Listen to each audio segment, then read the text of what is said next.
Hello बच्चों, स्वागत है आपका ब्लॉसम केयर क्लासेस के डिजिटल प्लेटफॉर्म पे। आज से हम लोग इस चैनल पे पॉकेट वीडियो की जो सीरीज़ चल रही थी वो तो कंटिन्यू रहेगी। क्लास 10th के लिए सोशल की क्लास स्टार्ट कर रहे हैं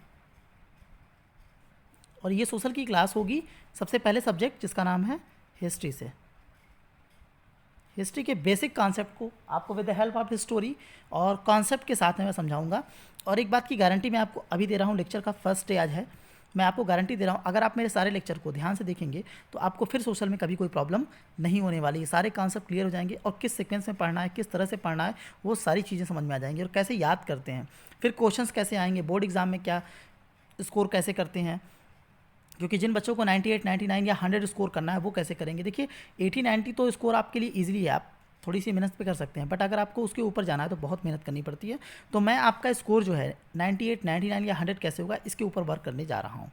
तो जो भी पॉकेट वीडियो की सीरीज़ चल रही है इस चैनल पे वो चलती रहेगी, वीक में 2 या 3 लेक्चर्स उसके आते रहेंगे। और जो उन बच्चों ने सही आंसर किए थे लास्ट के लेक्चर्स में उनका नाम भी जब उस लेक्चर में मेडल हिस्ट्री का मैं डालूंगा तो उसमें अनाउंस करूँगा। तो आज का लेक्चर जो होगा वो हमारे एक टॉपिक पे होगा, rise of nationalism in Europe. ये क्लास 10th का हिस्ट्री का फर्स्ट चैप्टर है, ठीक है। अब पहले इस चैप्टर को समझिए मेरे साथ। ये जो फिगर आपके सामने लगा ये सबसे इंपॉर्टेंट फिगर है। किसी भी चैप्टर को देखिए पढ़ने से पहले अगर आप उसका बेसिक कॉन्सेप्ट को समझ लेंगे तो फिर वो चैप्टर आपको कभी नहीं भूलेगा। आप बहुत से हिस्ट्री के लेक्चर्स देखे होंगे, बहुत से टीचरों से पढ़े होंगे, एक बार मुझसे भी पढ़िए। और हाँ, वीडियो को लास्ट तक जरूर देखिएगा, क्योंकि अगर आपने वीडियो को लास्ट तक देखा तो फिर मैं आपसे पूछूंगा एक क्वेश्चन और एक सही क्वेश्चन करने का आंसर करने पे नेक्स्ट क्लास में आपका नाम अनाउंस किया जाएगा। तो ठीक है, तो बने रहिए मेरे साथ इस चैनल पे लेक्चर के लास्ट तक। तो आइए देखते हैं पहले हम लोग कि राइज ऑफ नेशनलिज्म को समझेंगे कैसे। पहले देखिए ये जो इसमें एक वर्ड है नेशनलिज्म, ये बना किससे है? नेशन से बना है। नेशन का मतलब राष्ट्र, और जो ये LISM नेशनलिज्म मतलब होता है वाद। मतलब जब देश की बात हो, राष्ट्र की बात हो तो उसको हम लोग राष्ट्रवाद बोलेंगे। अच्छा, इनका जो राष्ट्र का कॉन्सेप्ट था, नेशन का कॉन्सेप्ट था, ये बड़ा डिफरेंट था, क्योंकि ये लोग ऐसा समझते थे ये यूरोपियन कंट्री से स्टार्ट हुआ था। देखिए जैसे आप इसके बाद सेकंड जो चैप्टर पढ़ेंगे उसमें आपको पढ़ने को मिलेगा नेशनलिज्म इन इंडिया, तो यहाँ पे इंडिया हो जाएगा, मतलब आपको इंडिया के नेशनलिज्म के बारे में भी पढ़ना है, वो चैप्टर सेकंड में। अच्छा, ऐसा क्यों? कंट्री हमारी इंडिया है, पहले पढ़ हम यूरोप के बारे में रहे हैं, तो इसको भी समझ लीजिए। इंडिया से पहले यूरोप में स्टार्ट हुआ था राष्ट्रवाद, इसलिए हम लोग सबसे पहले यूरोप का राष्ट्रवाद पढ़ेंगे कि वहाँ पे क्या कॉन्सेप्ट दिए गए थे। लगभग लगभग हमने भी सेम कॉन्सेप्ट अपने के यहाँ यूज़ किया है, इसलिए अगर हमको अपने सिस्टम को समझना है तो पहले हमको उनके सिस्टम को समझना पड़ेगा। आपको पता है कि हमारे कॉन्स्टिट्यूशन में मोर देन 70% चीज़ें फॉरेन से ली गई हैं, तो ये बात ध्यान रखिए। इसलिए फॉरेन को बहुत इंपॉर्टेंट दिया गया हमारे कंट्री में, इसलिए हम लोग पहले वहाँ के कॉन्सेप्ट को देखते हैं। ठीक है, हमारी कल्चर्स, हमारी संस्कृति बहुत पुरानी है, वो अलग बात है, बट फिलहाल मॉडर्न वर्ल्ड में जो हम रह रहे हैं यहाँ पे हम लोगों ने बहुत सी चीज़ें फॉरेन से ली हुई हैं। अब आप इसमें देखिए, पहले नेशनलिज्म को समझ गए आप लोग कि नेशनलिज्म का मतलब है राष्ट्रवाद से, नेशन की फीलिंग से। एक्चुअली पहले जर्मनी, इटली, स्विट्ज़रलैंड और फ्रांस ये अलग अलग कई पार्ट्स में डिवाइड थे, कई छोटे छोटे डिस्ट्रिक्ट थे, जैसे ये छोटे छोटे पार्ट्स थे। इन सब पार्ट्स को मिला के आज जिसको हम लोगों ने फ्रांस कह दिया है, ये एक समय फ्रांस नहीं था, इस समय ये फ्रांस में कई पार्ट डिवाइड थे। इस तरह से जर्मनी में बहुत से पार्ट डिवाइड थे। ठीक है, ये है यूरोप कॉन्टिनेंट में बहुत से कंट्री जो आज दुनिया के सबसे पावरफुल कंट्रियों में से एक हैं। तो सबसे पहले नेशनलिज्म की फीलिंग इन्हीं के मन में आई थी, और वो राष्ट्र कौन कौन से थे मैं आपको अभी ओवरव्यू दूंगा चैप्टर का, तो आप पूरा आसानी से समझ जाएंगे कि इस चैप्टर को आपको पढ़ना कैसे है। पहले तो आप लोग ये फिगर जो मैंने इस चैप्टर पे रखा है इसको देख लीजिए। यहाँ पे देखिए ये सब डायग्राम बने हुए हैं। इन सब डायग्राम का अपना एक मतलब है कि कैसे हम सब एक साथ एक जगह पे रहें। और ये जो कल्पना की थी वो फ्रेडरिक शोरियो ने की थी 1848 में। ठीक है, ये देखिए नाम लिखा हुआ है फ्रेडरिक शोरियो, ये नीचे लिखा हुआ है, क्लियर नहीं हो रहा मैं आपको दिखा देता हूँ। ये देखिए ये नाम लिखा है फ्रेडरिक शोरियो।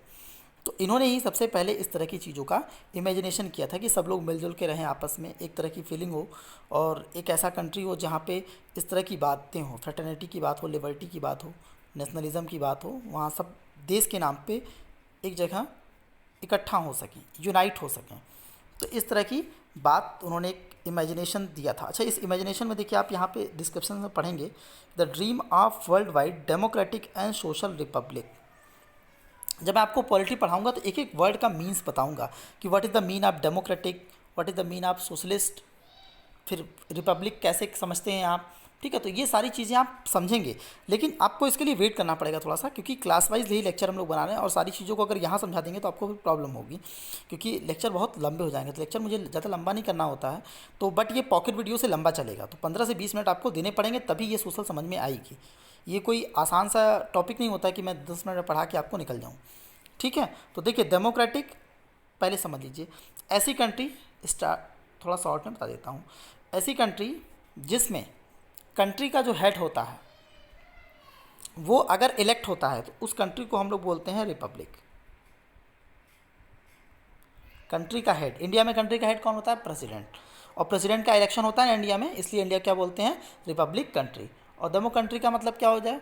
डेमोक्रेटिक कंट्री वो होती हैं जिसमें जो कंट्री का हेड ना होके बल्कि मिनिस्टर का जो हेड्स होते हैं, मतलब जो कंट्री को रन कराते हैं। एक्चुअल में इंडिया में राष्ट्रपति तो हेड होता है, लेकिन रन कौन कराता है? प्राइम मिनिस्टर्स एंड उनके एसोसिएट मिनिस्टर्स। तो ये जब इनका इलेक्शंस होता है उस कंट्री को हम लोग रिपब्लिक डेमोक्रेटिक बोलते हैं। दैट मीन्स कि इंडिया रिपब्लिक भी है और डेमोक्रेटिक भी है। इसी तरह के सोशलिस्ट के कॉन्सेप्ट हैं। इकोनॉमिकली इक्वलिटी क्या होती है, इकोनॉमिक इक्वलिटी क्या होती है, ये सब चीज़ें मैं आपको पॉलिटी के लेक्चर में एक एक करके समझा दूंगा। ठीक है, तो अब आप लोगों ने डेमोक्रेटिक और रिपब्लिक देख लिया कि इसको हम लोग जनरली कैसे समझते हैं। मैंने बहुत जल्दी में आपको आसानी से समझा दिया। इसके बहुत अच्छे एक्सप्लेनेशन को पॉलिटी क्लास तक वेट करिए। अब देखिए, ये इंपॉर्टेंस देखने के बाद आप ये समझ सकते हैं यहाँ से देखिए कि इस चैप्टर में आपको पढ़ना क्या है। In the 18th century Germany, Italy, Switzerland was divided into many states and each had an independent ruler. French Revolution, it was the first expressions of nationalism. तो ये बात यहाँ से ध्यान रखिएगा कि French revolution it was the first expressions of nationalism. सबसे पहले राष्ट्रवाद की फीलिंग कहाँ से आई थी? फ्रेंच रिवॉल्यूशन से आई थी। ठीक है, आपको पता है किस ईयर में हुआ था? 1789। एक्चुअली हम लोग इस पूरे एरा को 4-5 पार्ट में डिवाइड करेंगे। जब मैं आपको इसके पार्ट लेक्चर्स बताऊंगा ना तो फिर आपको आसानी से समझाऊंगा कि आप कैसे इस चैप्टर को समझेंगे। बहुत ही आसान कॉन्सेप्ट आपको दूंगा, बस थोड़ा आपको वेट करना पड़ेगा, बने रहना पड़ेगा मेरे साथ चैनल पे। अब दूसरा क्या है? Revolutionary France mark the first political experiment in liberal democracy. अब यहाँ पे उदार लोकतंत्र की शुरुआत होती है। हिंदी मीडियम वाले भी समझें, लिबरल का मतलब क्या होता है? उदार होता है, और डेमोक्रेसी का मतलब लोकतंत्र। उदार डेमोक्रेसी का मतलब क्या हो गया? उदार लोकतंत्र का मतलब क्या हो गया? जिसमें आपको वोट का राइट मिले। अच्छा देखिए, इसमें क्या है? Right to vote and to get elected was granted. देखिए यहाँ पे लिखा है ना, to get elected was granted exclusively to property owning man. जिसके पास प्रॉपर्टी थी उसको राइट टू वोट दिया गया।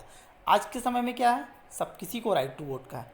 ठीक है, सबको वोट करने का राइट है, लेकिन उस समय के साथ जिनके पास प्रॉपर्टी थी उन्हीं को ये राइट मिले हुए थे। अब देखिए थर्ड क्या था? Napoleonic code 1804। नेपोलियन ने अपना एक कोड चलाया था कि उनके शासन में कैसे चीज़ें होंगी। अच्छा, उसकी सबसे बड़ी प्रॉपर्टी क्या थी नेपोलियन के टाइम की? कि it did away with all the privileges based on the birth. कि इसने जन्म के बेस पे जो सारे अधिकार मिलते थे सबको क्या कर दिया? इसने ख़त्म कर दिया। Establish equality before the law, मतलब न्याय और कानून के सामने सब कोई क्या होंगे? इक्वल होंगे, बराबर होंगे, कोई बड़ा और छोटा नहीं होगा, मतलब कानून सबके लिए एक समान होगा। And secure the right to property, और इसने भी राइट टू प्रॉपर्टी को जारी रखा, कंटिन्यू किया। फिर देखिए हुआ क्या कि वियना कांग्रेस होती है। कब होती है? 1850 में। कब होती है? 1850 में।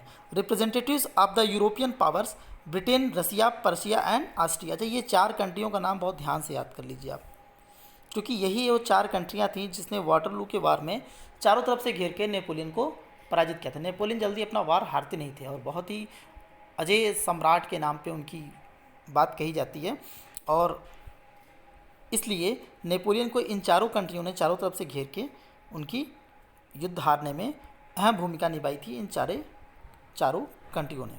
इनकी ही वजह से नेपोलियन अपना वार वाटरलू का हार गया था। वाटरलू का वार कब हुआ था? 1850 में हुआ था। ठीक है, ये बात ध्यान रखिएगा। अब देखिए इसके बाद जो आप पढ़ेंगे वो होगा 5 नंबर का पॉइंट क्या है। The Congress was hosted by the Austrian chancellor Duke Metternich. ठीक है, हिंदी में यही नाम है, ये तो नाम है तो वैसे ही रहेगा, ड्यूक मेटरनिक। किसने होस्ट किया था कांग्रेस को जो 1815 में हुई थी? उसका नाम क्या था? Duke Metternich. ठीक है, देखिए एक मिनट, हाँ ये जो कांग्रेस थी, वियना कांग्रेस, मतलब ये एक जगह थी। ठीक है, इस वियना में ही हुआ था। ये स्विट्ज़रलैंड की एक प्लेस है वियना, वहाँ स्विट्ज़रलैंड में पड़ता है। यहीं पे ये कांग्रेस मतलब होता है संघ, एक तरीके से ग्रुप ऑफ ऑर्गेनाइजेशंस। ये अलग अलग कंट्रीज़ में, जैसे अमेरिका में, यूएसए में, वहाँ पे असेंबली को ही कांग्रेस बोल देते हैं लोग। तो ये कांग्रेस जो था इनका मतलब एक तरीके का संगठन या ऑर्गेनाइजेशन था, जिसमें ऑस्ट्रिया के ड्यूक मेटरनिक जो थे, ऑस्ट्रिया है ये एक्चुअली, ऑस्ट्रेलिया नहीं, ऑस्ट्रिया। ठीक है, ऑस्ट्रियन। ठीक, इन्होंने इसको होस्ट किया था। जनवरी 1871 में क्या हुआ? Persian king William first was proclaimed German emperor in ceremony held at Versailles. ठीक है, तो वर्साइल की ट्रीटी जो हुई थी उसके बाद ये जो विलियम फर्स्ट थे 1871 में ये वहाँ के पर्शियन किंग बने थे। ठीक है, फिर 1861 Victor Emmanuel second was proclaimed king of united Italy. Italy को फिर यूनिफाइड किया गया।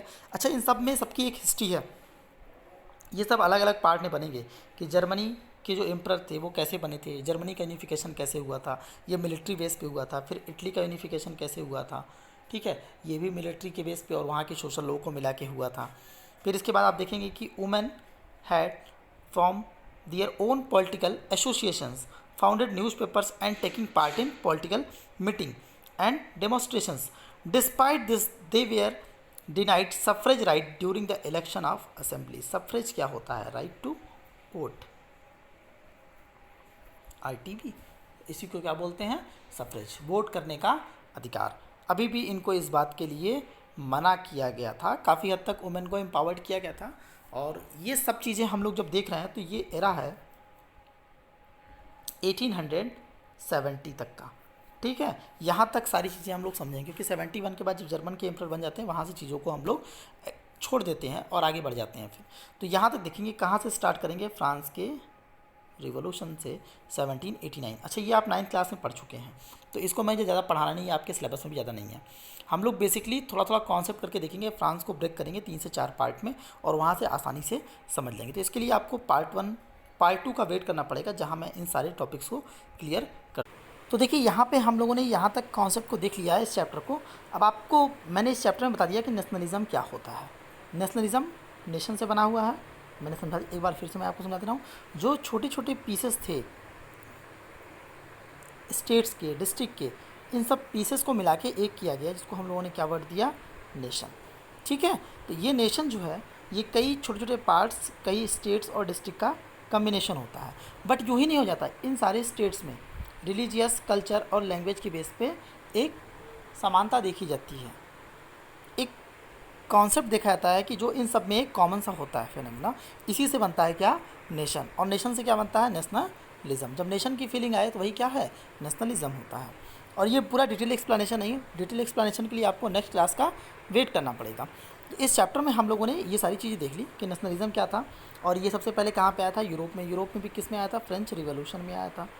क्या सबसे पहला रिवॉल्यूशन फ्रेंच का था? नहीं, इससे पहले अमेरिका का रिवॉल्यूशन हुआ था। तो ये सारे भी कॉन्सेप्ट मैं आपको लेक्चर के नेक्स्ट लेक्चर में दूंगा। तो अब इस लेक्चर्स में हम लोगों ने क्या क्या देख लिया, ये मैंने आपको 8 टॉपिक में डिवाइड किया। 8 टॉपिक्स थे इसके, इस चैप्टर के, मैंने इसको 8 टॉपिक्स में डिवाइड कर दिया है। और हर लेक्चर में मैं 2 या 3 टॉपिक को इंक्लूड करता जाऊंगा। तो 3 से 4 लेक्चर में आपका ये चैप्टर पूरा खत्म हो जाएगा। तो जितने बड़े आज के लेक्चर हैं, इतने ही बड़े लगभग सारे लेक्चर में बनाने की कोशिश करूँगा। अब देखिए यहाँ पे आपने 5वां, 6वां, 7वां पॉइंट देख लिया। वुमेन एम्पावरमेंट तो हुई थी यहाँ पे, बट नॉट सफ्रेज, मतलब राइट टू वोट का राइट टू वोट नहीं मिला था, तो इस बात के लिए डिनाई कर देगा था। तो वुमेन एम्पावर्ड हुआ था बट वोट करने का राइट तब भी नहीं था। तो इन सारे सेक्शंस को हम लोग पढ़ेंगे 1 बाई 1 करके। तो ठीक है, अगर आप लोगों ने अभी तक मेरा पूरा लेक्चर देख लिया है तो चलिए आज का क्वेश्चन मैं आपसे पूछता हूँ कि फर्स्ट क्वेश्चन है कि वाटरलू का वार कब हुआ था। आपको ईयर लिखना है बस, ठीक है। और सेकंड क्वेश्चन हमारा क्या था कि who is known as Napoleon of India, Bharat का नेपोलियन किसे कहते हैं। ये बड़ा इंटरेस्टिंग क्वेश्चन है, कई बार कॉम्पिटिशन में आता है। नेपोलियन ऑफ इंडिया कौन है, एक शासक का नाम है ये, तो आपको उस शासक का नाम करना है। अगर नहीं आता तो गूगल सर्च करिएगा, फिर बाकी कहानी मैं आपको सुनाऊंगा जब कभी मेडिवल एंशिएंट हिस्ट्री पढ़ाऊंगा तो फिर मैं आपको ज़रूर पढ़ाऊंगा कि नेपोलियन ऑफ इंडिया कौन था। और वाटरलू का वार आप करिएगा ज़रूर। इन दोनों में से जो भी क्वेश्चन आपको आते होंगे आंसर करिएगा। नेक्स्ट क्लास में हम लोग फिर मिलेंगे इस चैप्टर को डिटेल पढ़ने के लिए। और हाँ, लास्ट में चलते जाते, अगर आपने चैनल को अभी तक सब्सक्राइब नहीं किया तो प्लीज़ सब्सक्राइब जरूर कर लीजिए, बेल आइकन को प्रेस कर लीजिए। और अगर वीडियो पसंद आई हो तो लाइक एंड शेयर जरूर करिएगा। और हाँ, अपना फीडबैक जरूर मुझे प्रोवाइड कराएगा, जिससे मुझे ये आसानी हो सके कि कितना आपको समझ में आ रहा है, ठीक है। लैंग्वेज से रिलेटेड कोई प्रॉब्लम हो या आपको कॉन्सेप्ट से रिलेटेड कोई भी प्रॉब्लम हो रही है वीडियो में तो प्लीज़ अपना फीडबैक ज़रूर प्रोवाइड करा दीजिएगा, ठीक है ना। तो फिर हम लोग जल्दी मिलते हैं नेक्स्ट क्लास में। वीडियो को लास्ट तक देखने के लिए आपका बहुत बहुत धन्यवाद।